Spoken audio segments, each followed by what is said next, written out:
사랑이 많으신 하나님 아버지 감사합니다. 오늘도 하나님의 말씀 앞으로 우리를 불러주시고 하나님을 알아가고 하나님의 뜻을 깨닫게 하시니 감사드립니다. 하나님, 깨닫는 것에서 그치지 않게 도와주시고 삶의 자리에서 하나님의 말씀을 기준으로 살아내는 그리스도인 되게 하여 주시옵소서. 무엇보다도 더욱더 겸손해지길 소망하며 예수 그리스도 이름으로 기도합니다. 아멘. 네, 성도님들, 이제 레위기까지 잘 지나고 이제 드디어 민수기로 넘어왔습니다. 그럼 이제 차근차근 읽으시면은 분명히 올 한 해 동안에 성경 1도까지 무사히 마칠 수 있을 거예요. 모세오경까지 다 읽으면 보통 성경을 10분의 1은 읽었다 이렇게 보거든요, 분량이. 그러니까 민수기도 차근차근 따라오시고 점차 해서 올 한 해 동안에 하나님의 말씀이 우리를 사로잡을 수 있기를 간절히 소망합니다. 그럼 오늘 문제 바로 해설 들어가겠습니다. 첫 번째 문제, 이스라엘 인구를 계수할 때 제외된 지파는 어디인가요? 정답은 레위 지파입니다. 민수기라는 책 제목을 보면은 백성 민자의 셈수, 백성의 수를 세었다라는 거죠. 이것은 단순히 싸움에 나갈 인구를 조사, 우리에게 병력이 얼마나 있는지를 자랑하려고 숫자를 센 것이 아니라 바로 하나님의 언약이 성취된 것이 구체적으로 드러내는 장면입니다. 하나님께서 분명히 생육하고 번성하게 하겠다고 약속하셨고 그 백성들이 출애굽해서 시내산에서 언약식을 체결한 민족의 수가 이렇게 많아졌다. 언약의 성취를 나타내는 본문이죠. 그런데 왜 레위인들은 인구를 계수할 때 세지 않았을까요? 그것은 목적은 이제 싸움에 나갈 만한 수를 세는데 레위 사람들에게 맡겨진 임무는 전쟁이 아니라 뭐였다? 성막을 관리하는 사람들, 하나님께서 다른 역할을 맡기셨기 때문에 그들의 인구는 따로 조사하지 않았다입니다. 자, 두 번째, 레위의 아들들의 이름이 아닌 사람은 누구인가요? 1번 고앗, 2번 게르손, 3번 엘리아삽, 4번 무라리. 정답은 3번 엘리아삽. 첫째 아들 고앗, 둘째 아들 게르손, 셋째 아들 무라리인데요. 나중에 이스라엘 백성들이 이제 구름 기둥 떠나고 불 기둥 떠나면 이제 성막도 이동해야겠죠. 그러면은 어떻게 하냐면 원래 아론과 제사장들이 가서 지성소에 있는 성물들을 보자기로 쌉니다. 아무나 들어갈 수 없으니까 제사장이 들어가죠. 그러면 그 성물 싼 것을 고앗 자손들이 등에 메고 갑니다.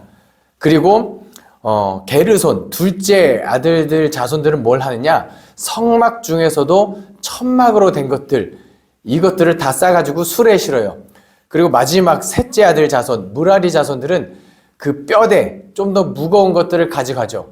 뭔가 첫째 아들 고앗 자손은 성물, 좋은 거, 둘째는 좀 천막 같은 가벼운 거, 셋째는 무거운 거, 실는 거 같죠. 하지만 전혀 그렇지 않습니다. 첫째 아들, 둘째 아들, 셋째 아들이라서 그런 게 아니라 그냥 하나님께서 각 지파별로 맡겨주신 역할이 다르다는 거예요.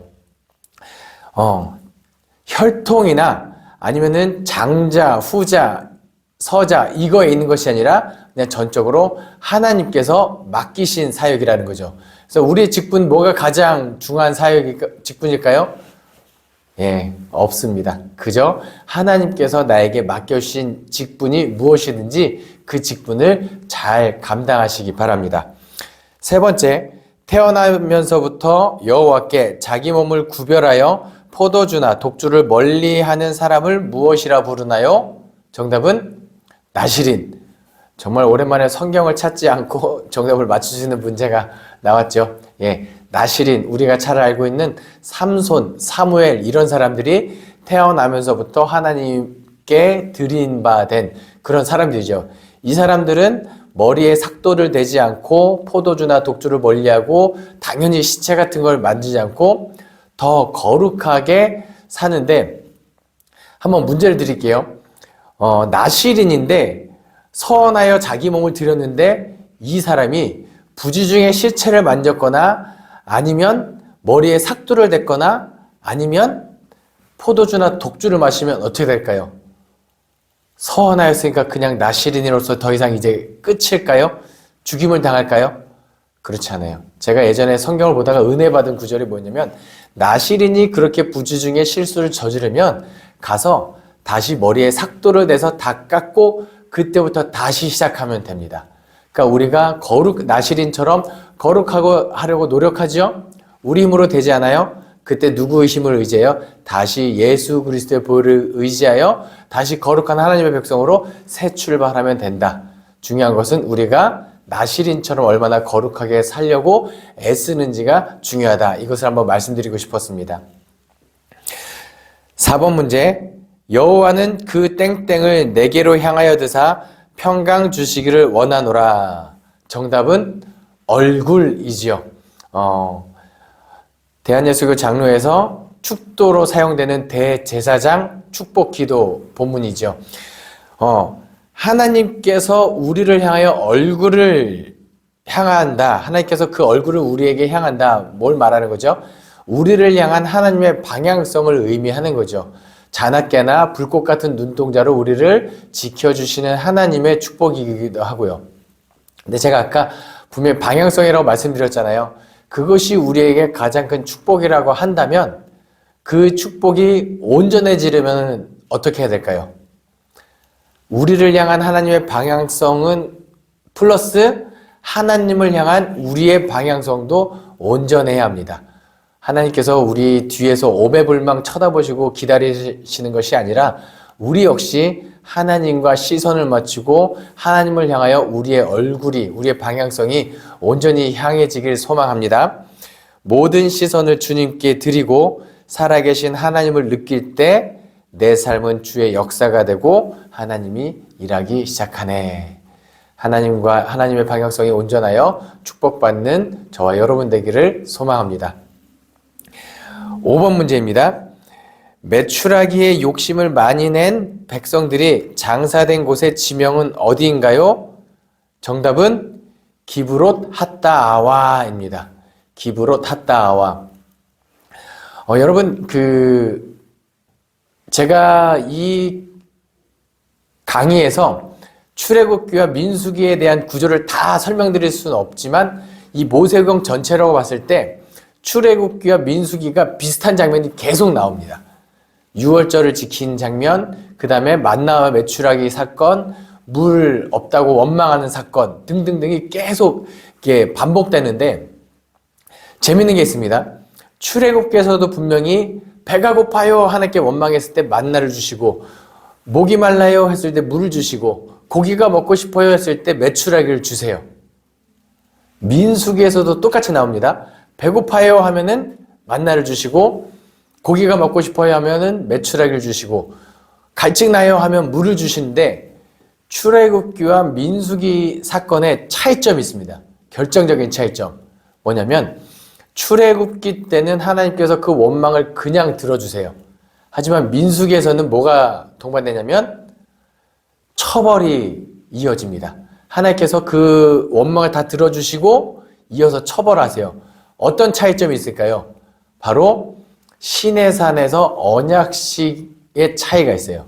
언약을 맺기 전인가 맺기 후인가. 하나님을 잘 믿기로 하나님의 그 계명을 잘 지키고 하나님의 백성이 되기로 다짐했으면 그들의 삶은 언약을 맺기 전과 후가 달라야 한다는 거예요. 우리 역시 마찬가지예요.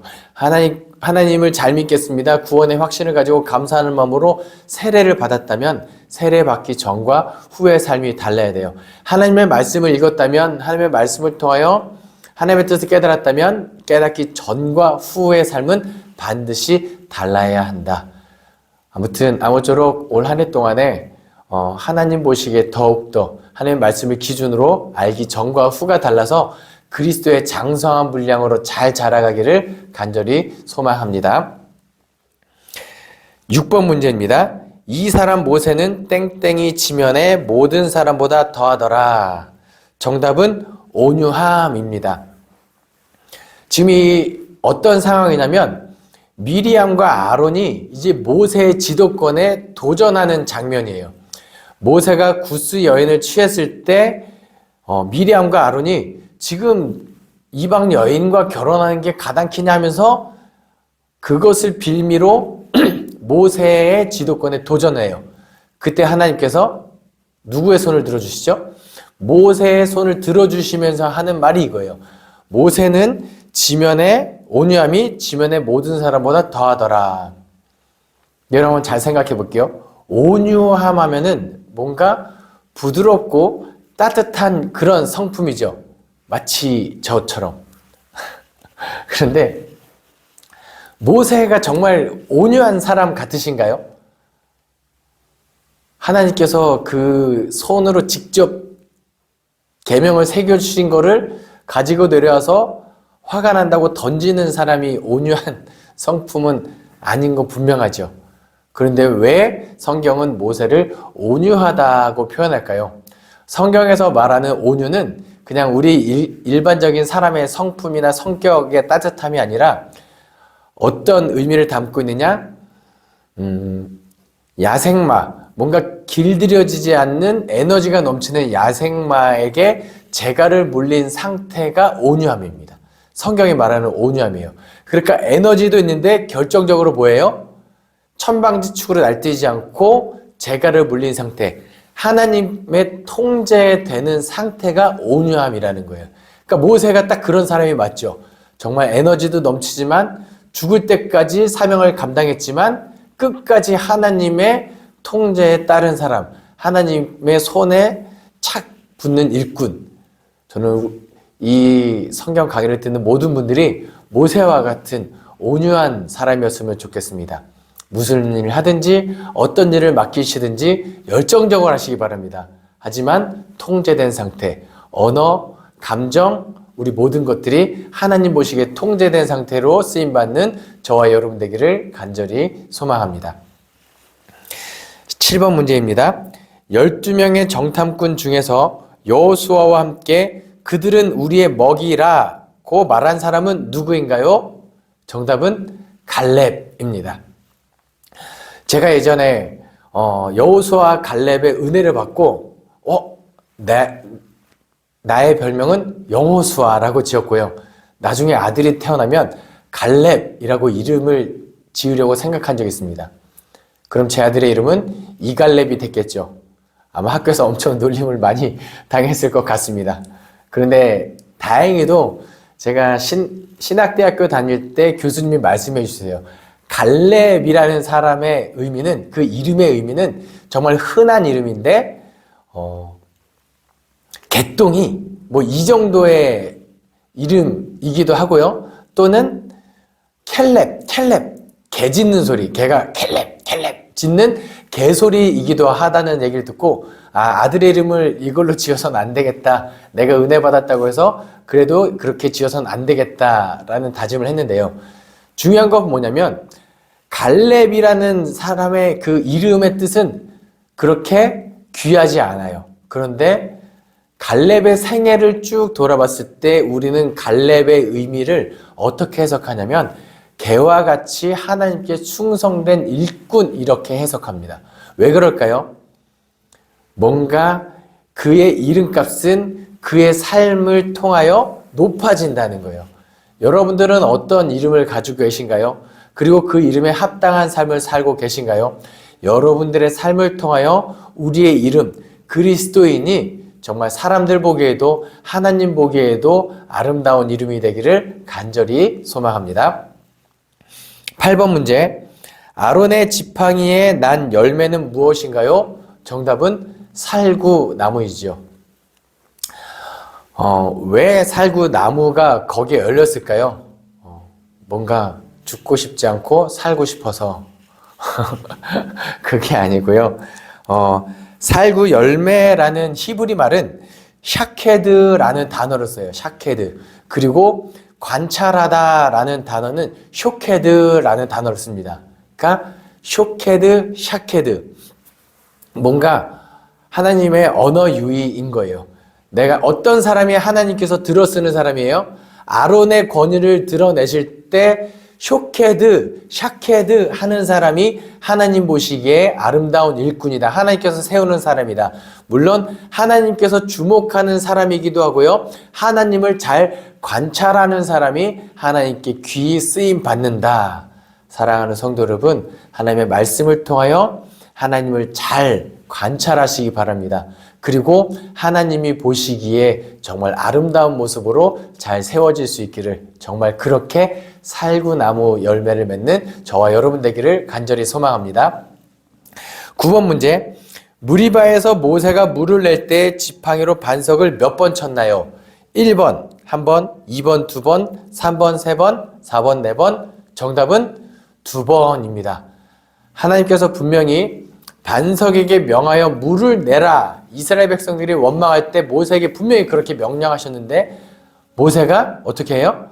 반석을 지팡이로 팡팡 2번 쳐죠. 한 번 쳤으면 괜찮았을까요? 모세가 이 사건으로 인하여 가나안 땅에 결국은 못 들어갔거든요. 이렇게 2번씩이나 화를 내서 그랬을까요? 아니에요. 중요한 것은 하나님의 명령 그대로를 수행하지 않았기 때문이에요. 1번이고 2번이고 3번이고 4번이고가 중요한 것이 아니라 하나님의 명령대로 행하지 않았을 때 누구조차, 모세조차 하나님께서 그를 하나님의 약속의 땅 가나안으로 보내지 않았다라는 거죠. 사랑하는 성도 여러분, 우리 하나님의 말씀 앞에 그 말씀을 온전히 지키기 위하여 노력하는 저와 여러분 되기를 간절히 소망합니다. 마지막 문제입니다. 모세가 땡땡을 만들어 장대 위에 다니 뱀에게 물린 자가 땡땡을 쳐다본 즉 모두 살더라. 빈칸에 공동으로 들어갈 말은 무엇인가요? 정답은 노뱀입니다. 이스라엘 백성들이 하나님을 원망할 때 하나님께서 불뱀을 보내서 이스라엘 백성들을 물어서 죽이기 시작합니다. 백성들이 회개하고 모세에게 우리 좀 살려달라 그래요. 그때 하나님께서 뭘 명령해요? 모세야, 노뱀을 만들어, 불뱀의 형상을 한 노뱀을 만들어서 언덕에 달아라. 사람들이 그것을 보면 살리라. 여러분, 지금 병원에 갔는데 불뱀을 보여주고 이거 보고 살려고 하면은 여러분 어떡하겠어요? 마음이 무슨 불뱀을 쳐다봐요? 빨리 약이나 주세요 라고 이야기하겠죠. 그때 당시에 사람들도 그러지 않았을까요? 사실 뱀에 물려서 위기에 닥쳐서 죽게 되면은 우리가 바라는 하나님의 조치는 뭐죠? 불뱀을 쫓아주십시오. 불뱀이 이제 눈에 보이지 않게 해주세요. 또는 불뱀에 물렸을 때 즉각적으로 해독할 수 있는 약을 주세요. 이게 우리가 바라는 건데 하나님께서는 뭐예요? 노뱀을 매달아라. 뭘까요? 우리 안에, 우리 삶 가운데 불뱀과 같은 고난은 여전히 존재합니다. 사라지지 않아요. 불뱀 같은 거는 여전히 사라지지 않아요. 하지만 우리가 뭘 쳐다보는 연습을 하는 거예요? 하나님을 쳐다보는 연습을 하는 거예요. 그럼 나중에 불뱀의 이런 역경을 다 지나가서 나중에 또 우리가 어떤 낭떠러지 같은 데 갈 때는 또 뭐예요?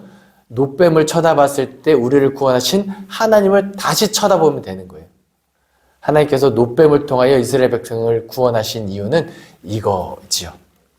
사랑하는 성도 여러분, 요즘 어떤 삶을 지내고 계신가요?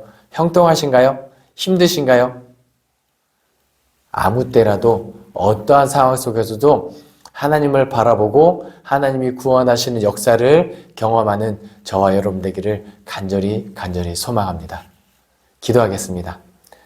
사랑이 많으신 하나님 아버지 감사합니다. 오늘도 하나님의 말씀을 통하여 하나님의 뜻을 깨닫습니다. 하나님, 깨닫는 것에서 그치지 않게 도와주시고 날마다 하나님과 시선을 맞추고 하나님의 통제받는 일꾼으로 세워지게 하여 주시옵소서. 온전한 그리스도인의 삶을 살아내어 그리스도인이라는 이름에 합당한 그리스도인 믿음을 허락하여 주시옵소서. 감사드리며 이 모든 말씀 우리 주 예수 그리스도 이름으로 기도합니다. 아멘.